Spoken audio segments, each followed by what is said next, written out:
What's up, everybody? Welcome to the How to Lead podcast, a conversation designed to help you develop yourself and those around you. My name's Adam, joined by Clay.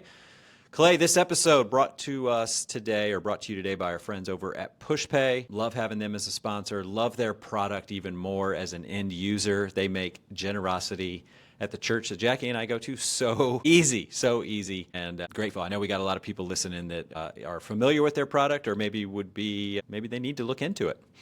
How generous are you to the church that you attend at? Yeah, so let's just go ahead and get into the numbers, okay? What a great question. That's a great icebreaker in your next team meeting. Everybody just go, so real quick, everybody, what'd you give to a... Yeah, it's tax season. Let's talk about last year. What was your deductible tax generosity amount? Yeah, they do a phenomenal job. I mean, I do appreciate it. It's so nice when we have a sponsor that we can speak about personally, but they are...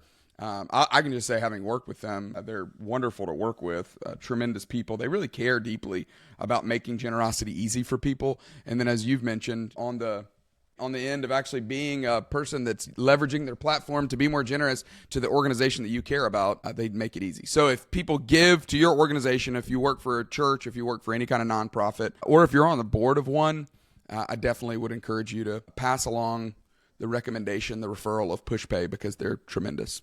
That's right. Yeah. So you can go check them out at pushpay.com. That's pushpay.com. Okay. So Clay, today is going to be a little bit of going to the mailbag, if you will, maybe going to your, I don't even know if people do that anymore. That was an old David Letterman thing, right? The Friday night mailbag, when he used to get letters and he would read those. Maybe nowadays it's like going to your text string or going to your inbox. Because I know a question that you get a lot is basically people that are very intrigued by your career transition, which we've talked about a few times on this podcast, but they're sitting there and I think it's encouraging, right? They're inspired by you on what you've done professionally, and they also sit there and go, I think I could do that, right? And so they reach out to you and go, hey, you seem to have built a very successful speaking business. How can I do that, right? Do you get some version of that question on a regular basis? Well, I've told you before, I hate the power move of, I get this question all the time. How have you been so successful in your life? So I hesitate to say it that way. But yeah, I will say this comes up pretty frequently. I'm sure it comes up with you as well. And I don't know if it's, I want to do what you do necessarily, but a lot of times it's, I've got an idea. I've got something burning within me. I find myself speaking more and more, talk to nonprofit leaders who, you know, that one of the best ways to grow your business, to grow your nonprofit, is to speak in front of people. So yes, I would say once a week, I'm in a conversation with somebody who's asking the question, either I want to build a speaking business within the work that I'm doing, I want to build a speaking business on the side, or what's the pathway to, at some point in my career, be able to get paid to do this? And maybe even make a living off standing up in front of crowds and delivering this message that I feel so motivated and convicted by. Yeah, I like that you brought that up about the nonprofits that just want to get their message out there. I think that's true. Also, I had a coaching call recently with a guy who's an entrepreneur, started a business, and he's seeing as like founder keynote speaking is a great way to grow awareness. So yeah, so there may not just be people that are sitting there wanting to go to transition careers. I love that you brought up, because a lot of it could just be, hey, that'd be fun to do on the side. I've accumulated some wisdom that I think could be helpful. Or maybe you are launching a new business that is your full-time gig, and this is just something to do with all that. So, well, that's good. We're going to give people some real practical things to do. You're going to share some lessons learned. We're going to hear a little bit about your story and have a nice little call to action at the end for people, regardless of where they are. They're looking to do this full-time or just as a part-time thing. So, but let's just start with your story, just real quickly for those that are new listeners to the podcast. Just set the stage there. What allowed you to even think that this is a possibility for you? Well, 1998, I was graduating from high school, and I was the president of my high school class. For some reason, our graduation, the valedictorian did not speak at graduation. The president of the class spoke at graduation. Cold. Yeah, that's right. Coleman Coliseum in Tuscaloosa, Alabama, where the University of Alabama plays basketball. That was the first time I can remember standing up in front of people and talking. And I went to college, majored in engineering, thought that's what I was going to do, but quickly realized that the church that I had been volunteering with was what I was most excited about. It was what I wanted to talk about, what I was spending the most amount of my time with. I enjoyed it so much more than the studying that I was doing, the work that I was doing in school. I was co-oping for a business consulting firm and was pretty confident that is not what I need to be doing. So I ended up working at churches for a few locations of one particular church in Atlanta for about 20 years, which I didn't necessarily realize that week in and week out, what I was doing more than anything else is I was building the speaking craft. I was building this skill of standing up in front of people and talking. 2017, I ended up publishing a book. 2019, published another one. 2022, published another one. And those 3 books, I would say, opened doors certainly for me to speak in front of people. I started getting that request more and more. I bumped into some career restlessness, some professional restlessness. And it was my wife who was really the one pushing me out of the nest saying, hey, every time you go and do that, you seem to love it. Can't you make that a full-time job? So I would say the biggest shift that I made, the biggest decision, which we're going to talk about this in just a little bit, was stepping out full-time, telling everybody that I was now available, and then saying yes to everything that I could early on. And you mentioned that I have built a successful speaking business. I will say this. I don't know if I would use the word successful, but I would say it is certainly working. I thoroughly enjoy it. And there are people that I look at that I go, well, she's more successful or he's more successful. So there's still room to grow. There's a ways to go. But yes, I would say what's happening right now is working, and I thoroughly enjoy it. And I think that's ultimately what we're all looking for, is doing something that you love to do, getting paid to do it. Yeah. So not to get into the philosophical, what is success, but you're paying the bills. It's what you do full time. But more importantly, there's a phenomenal job fit with all of this. It really does fit your skills and your interests. So what I like about your story, and I think this is very important for people to note, there's not a magic formula. There wasn't just, it didn't happen. It was a decision followed by a tremendous amount of hustle. I think you undersell your level of hustle sometimes, because obviously you and I are friends and I know a little bit of what goes on behind the scenes. But, you had to go out there and get this a little bit, right? Like, not everybody was just coming to you with tons of opportunities. Yeah, I would certainly say the first couple of years, people were not necessarily knocking on my door. Yeah. I really had to learn how to put myself out there, had to learn how to leverage social media, had to learn how to leverage LinkedIn, had to learn how to really not take advantage of, because that sounds so transactional, as we're going to talk about, but try to figure out, who do I know? Who have I done work for in the past? Who have I had a relationship with in the past? And how do I continue to connect with them in a way that would lead to more? Yeah. Okay, so not everybody has the luxury of going, okay, well, let me just go find a church and spend 20 years on staff over there. Transfer some of what you learned over into maybe just more of a general population. What are some transferable principles there, would you say? Sure. 7 lessons learned. Here's the first one. I'll read through them all, Adam, and then we can come back through each one of them. Number 1, make the leader or boss look like a hero. Number 2, be ridiculously easy to work with. I love that one. Number 3, have one talk that you can absolutely crush. Number 4, social proof sells. Number 5, know what problem you solve. Number 6, get off the stage and into the room. And number 7, I was just going to drop as much as I've learned on pricing and packages. And I think that's an important part too of all of this. And maybe we can talk about a little bit there, like when to transition from free to start asking for money, because I think that's a big deal. It's a big transition. So it's interesting that you start, and I know these are in no particular order, but making the person who hired you, or the boss, or the leader in the room, making them look like a hero. Like, how did you learn that, and why do you think that's so important? I remember after I finished an engagement with a client, a company that I had spoken in front of a team, and I remember standing with the boss afterwards, and people were coming up, not in droves, but a few people were coming up to the boss saying, that was great, thanks for bringing him in. And I remember seeing the pride on the boss's face of like, oh yeah, you're welcome. And that's when it hit me. It was in that moment. My job here is not just to deliver great content. My job is not just to be inspirational, motivational. My job is not just to equip people to become a better leader at work. My job really is to make the leader look like a hero, to make the boss, to make whoever booked me look like a hero. That if people come up to that person and say, hey, I thoroughly enjoyed that, thanks for bringing him in, I feel like that's the win for me. Yeah. And some of that too is maybe being able to, as an outsider, say a few things that the boss can't really say because Yeah, of it's some of the true. relationships in the room. Have you seen that play out? Does that help in making them a hero? For sure. One of the most common talks that I do is this book that I wrote called How to Lead When You're Not in Charge. And that, I feel like that book does that. And certainly the talk does that. The talk says things that the boss wants to say, but Right. if the boss said it, it might sound self-serving, or it might sound like, of course you want me to do that because that's going to make your life easier. That's going to make you win at work. Yeah. But sometimes the boss feels like, I don't know that I can say that. But the boss certainly can pay me to come in and say it. And if I can do it in a way that makes the boss feel like a hero, look like a hero, that's a win. That is. Okay, let's talk about this second one because I think this one gets overlooked a lot. Be ridiculously easy to work with. So not just easy, not just approachable, ridiculously easy to work with. Why is that so important, especially when it comes to starting a speaking business?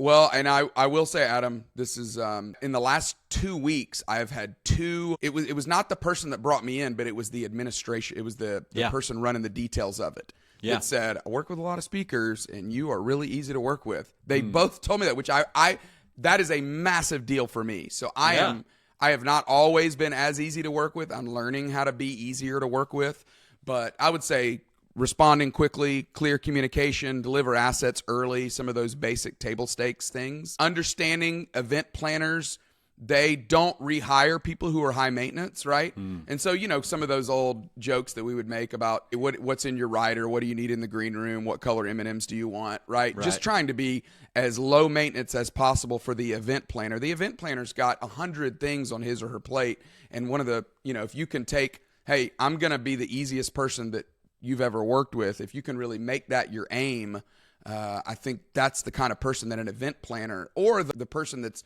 running the details of the event is going to be excited about booking again. Yeah.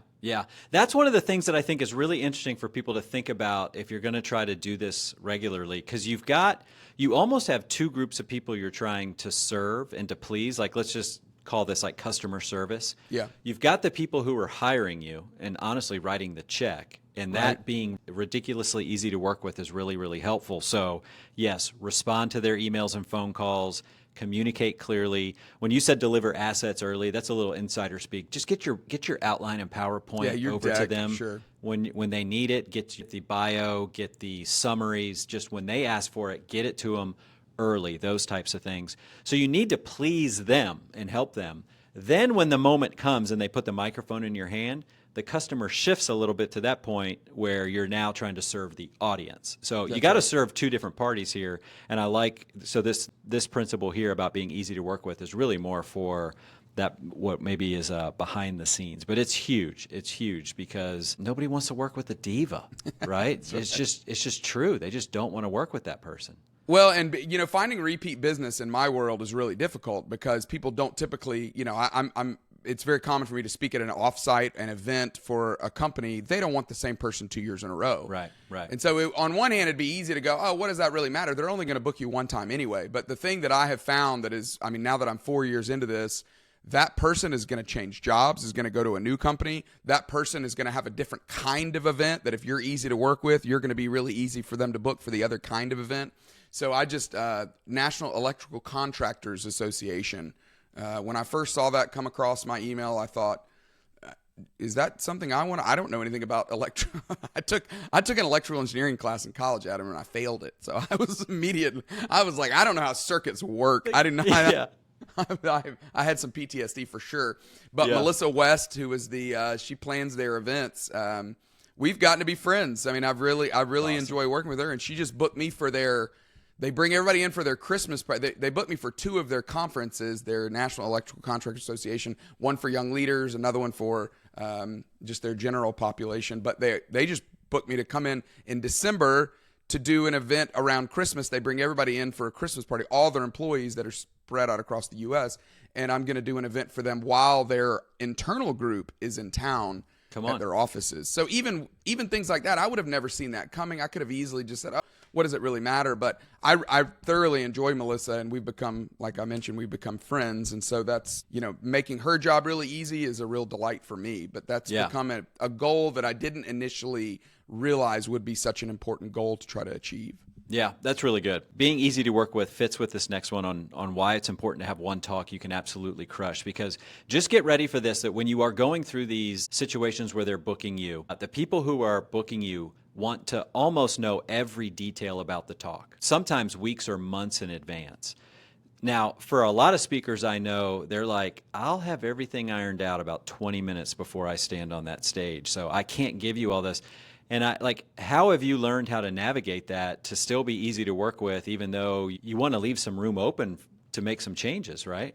Yeah, and that's actually my personality. I want to tinker it and mess with it and think about the intro or the how I'm going to end it as I'm walking on stage. Right. But you're right. They want to know. You got to remember, they're putting their reputation on the line, right? Because people are, if they think poorly of your talk, they're going to think poorly of the person that brought you in. They're going to be like, Debbie, what were you thinking? Jim, what were you thinking bringing that Yahoo in, right? Yeah. So I would say the most common, the thing I didn't realize was that having one talk is really all you need. I remember sitting at lunch with a guy who's in the content world, and I remember telling him that's one of the most intimidating things about this business is how am I going to constantly come up with content? And he said, oh, no. You're thinking the wrong way. He said, good speakers find new content. Great speakers find new audiences.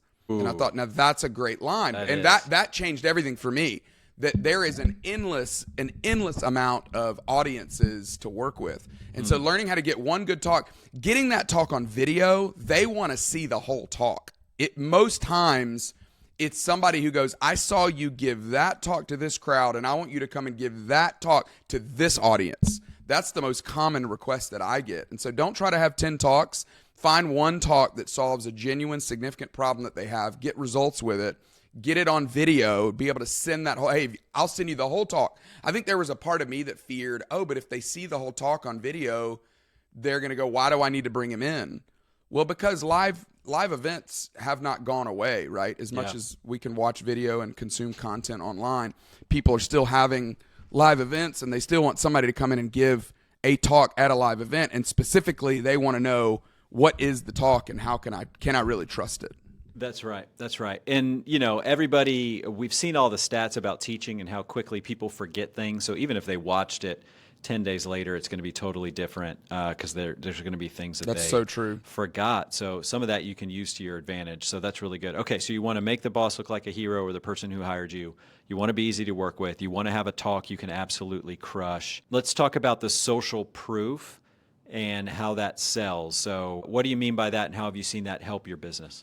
Yeah, I've been surprised at how few we've never met you before. We just found you on LinkedIn and we want to bring you in. That has happened a few times, but that is rare.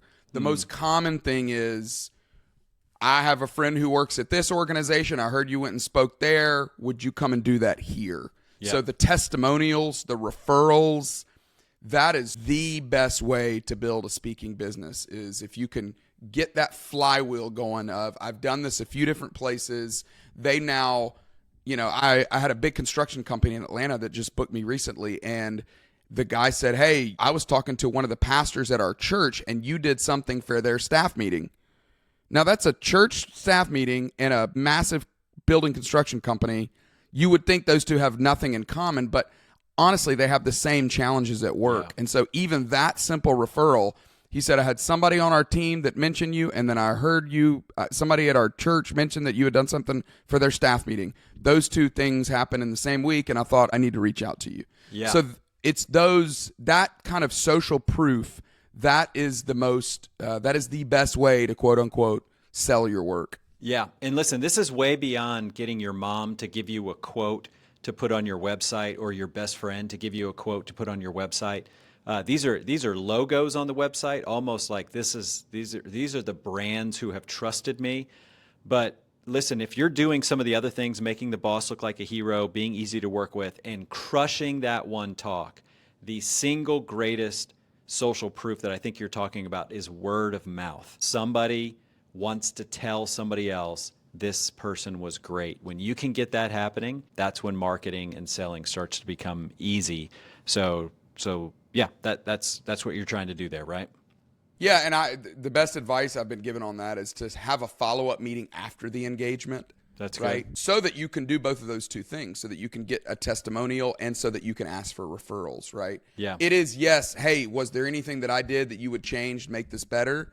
But it's also going, hey, can I take a few things that you've said in this meeting? Can I put it in a quote? I'll send it to you. And then could I put that on my website, or could I use that online somehow? And then secondly, is there anybody that does something similar to what you do that you would consider referring me to? Cool. Okay. Now, if people have tuned out, this is where I want them to tune in on this next one. Okay. Because I think this is one of the biggest learnings I've had over the last 5 years, and maybe the biggest mistake I see anybody who's trying to communicate in a one-to-many setting. They don't get this, or they don't spend enough time trying to get after this one. And this is know what problem you solve. So maybe if we were going to put these in a different order, that would be what really drives the one talk that you crush, right? Yeah, that's right. So we may be doing this one a little bit outside of the order, but you are solving a problem. You're not just wowing them with your speaking skills. Talk about that, because it's subtle, but it is vital. Yeah. A great title, is you and I have talked to enough publishers to know, a great book title both presents a problem and also makes a promise. So I remember what was Cal Newport's book title that he had? I think it was How to Be So Good They Can't Ignore You. Yeah, so great they can't ignore you. Yeah, something like that. That title, that is one of my favorite book titles, because it does just that, right? What's the problem? The problem is they're ignoring me. I feel invisible. No one's paying attention to me. What's the promise? This book is going to teach you how to be so good that they're going to know that you're there, right? I mean, that is a stellar title. So it's one of the things that I found really helpful about How to Lead When You're Not in Charge is it has this subtle problem in it. The problem is, I'm not in charge, and therefore I can't be a leader. I don't feel like a leader. I don't know how to lead. But the title also delivers a promise, right? That I'm going to teach you how to do that, even though you're not in charge. So I think finding that problem that you're solving, and then the promise that you're making on how to solve the problem, if you could put all that, at the very least, it's got to go in the talk, but it really needs to go in the title of what it is, that one keynote that you can crush. Yeah, that's just so important to creating some momentum around the topic. Yeah, and again, it's like, I think there's some things you can do here to really challenge yourself. It can't be a mindset. It really can't just be like a new way to think about something, even though that may be a part of it. And we all know that that's a huge part of any sort of behavior change, is changing the way you think about it. It's got to be more actionable and more tangible. It's got to feel like a product or a process.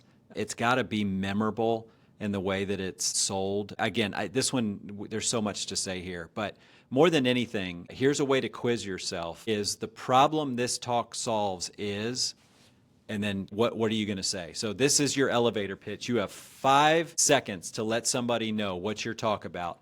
I solve this problem. And hopefully it's something universal. It's a felt need that any organization or that particular organization is dealing with, and then that's gonna help so much. Yeah. Okay.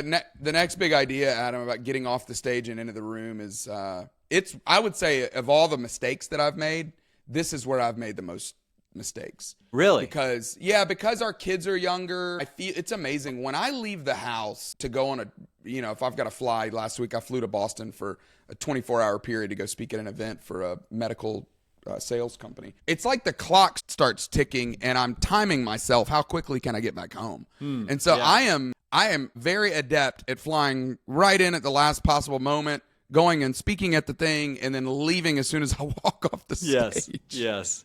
And I've made too many mistakes. I have some regrettable moments, honestly, where I just didn't spend enough time getting to know the people, getting to know the audience. But, I don't know if you've ever heard that little phrase, the handshake of the host affects the taste of the roast. You ever heard that? No. It's pretty cheesy, but it makes sense. It gets the point across, right? That the handshake of the host really does affect the taste of the roast. And I think the same thing is true. It's so much more true than we even know it when it comes to speaking.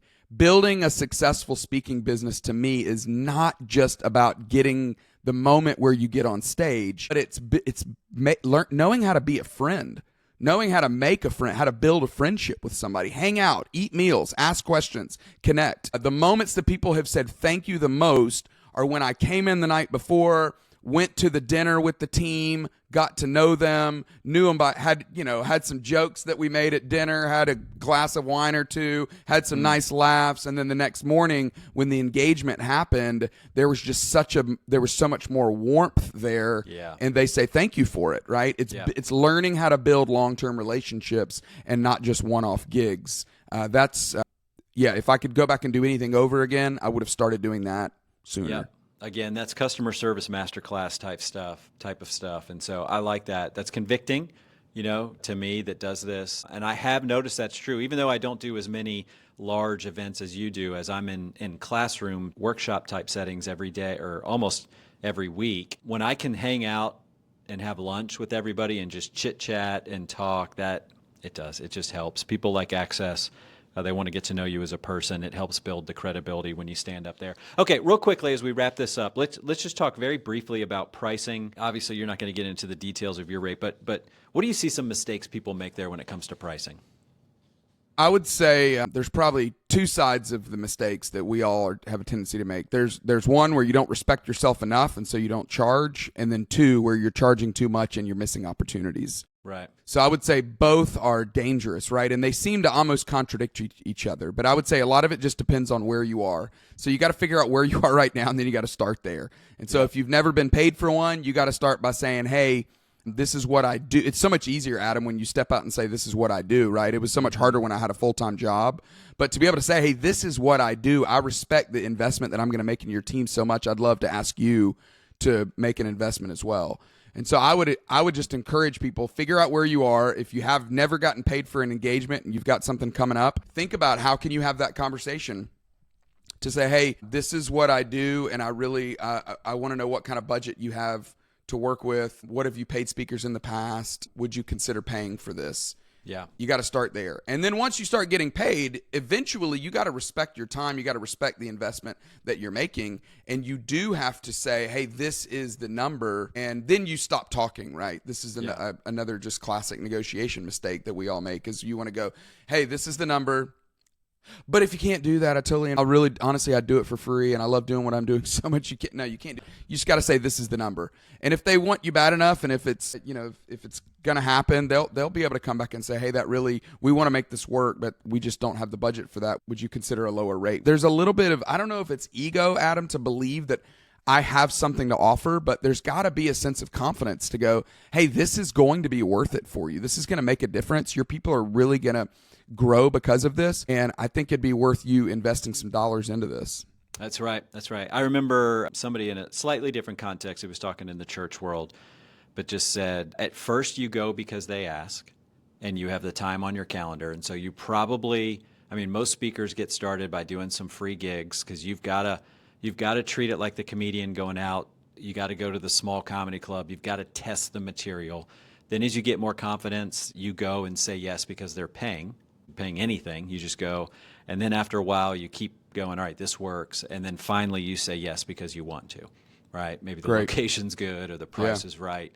And I like that. I thought that progression is really great. And so everybody listening has got to figure out where they are in there because we're all in one of those three. And so for a lot of us, it may just be you go because they asked, and you need to get some reps to try the material out because it sounds great to you and your friends around the coffee table, but you got to go out there and try it in the wild. Yeah, you got to have that social proof, right? Let me just say one more thing about this, Adam. You know this, and this is a little bit cliche, but people pay attention to what they've paid for. And if people are willing to pay for something, they're going to pay better attention to it. That's good. And so some point, you got to decide, this is worth it. I'm going to have to ask people to pay for this. I like it. All right. Well, Clay, this is awesome, man. How to build a successful speaking business. You're giving some great things there. Thanks for sharing your story today. Yeah, absolutely. Thanks, Adam. Well, that's all we got for today's episode of the How to Lead podcast. You can always reach out to us via email. We can be reached at info@howtolead.work. That's info@howtolead.work. Every episode is mixed and edited by the team over at Sound of a Rose. You can learn more about them at soundofarose.com. Thank you so much for listening. We'll talk to you again next time.